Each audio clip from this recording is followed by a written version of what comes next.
Para la asignatura Instrumentación y Control del grupo 5CB3, mi nombre es Billy John Lee López Lin y este es el video reporte de la práctica número 2, sensor potenciométrico. Primero empezaré por explicar las partes del circuito.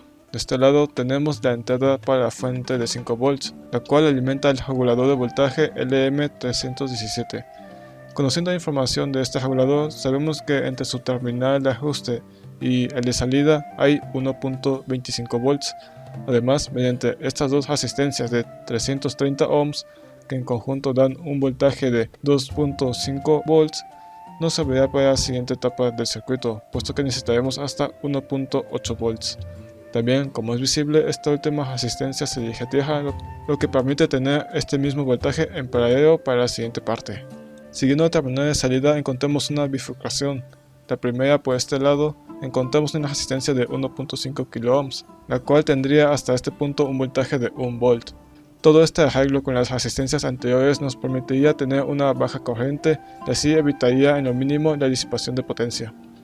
Seguido de esta resistencia estará conectado una de las terminales extremas del potenciómetro para el transportador, del cual consiste en un potenciómetro de 1 kΩ, mientras que en su otra terminal va a tierra.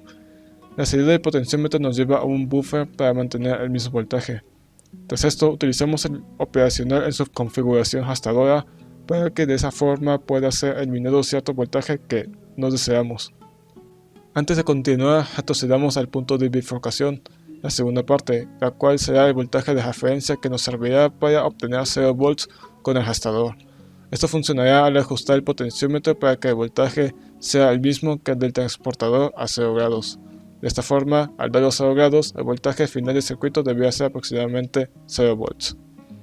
Volviendo al operacional, en donde propuse resistencia de 1 kΩ, su salida nos deja en un amplificador con ganancia de 6. Esto fue obtenido mediante la fórmula de la ganancia y teniendo el voltaje de salida como 1.8 volts y el de entrada como 0.3. Por otro lado, empleando otra fórmula de ganancia de voltaje, pero esta vez aquella que relaciona las resistencias, realizando el debido despeje de RF y proponiendo a R como una resistencia de 1 kilo, encontramos que RF sería una resistencia de 5 kΩ. En este caso es posible utilizar un potenciómetro de 10 kilos o un arreglo resistivo que nos dé ese valor.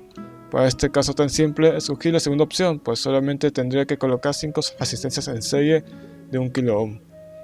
Finalmente, la salida del circuito estará conectada al multímetro para medir el voltaje y de esa forma se comprobaría la correcta funcionalidad del circuito. Un aspecto importante que destacar es que el potenciómetro del transportador no es exactamente 0 a 180 grados, sino que tiene unos grados extra más allá de ese rango, pero no fueron considerados debido a que no nos interesan esos segmentos del potenciómetro.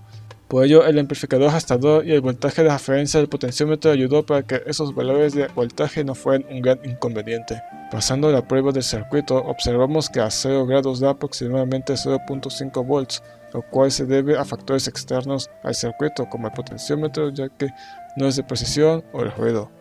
A 90 grados encontramos 1.9 a 2 volts aproximadamente, pero esto es entendible por los mismos motivos que cuando estaba a 0 grados. Finalmente, a 180 grados tenemos aproximadamente los 3 volts. Esto es correcto, pues es lo que buscamos y demuestra que el circuito funciona correctamente.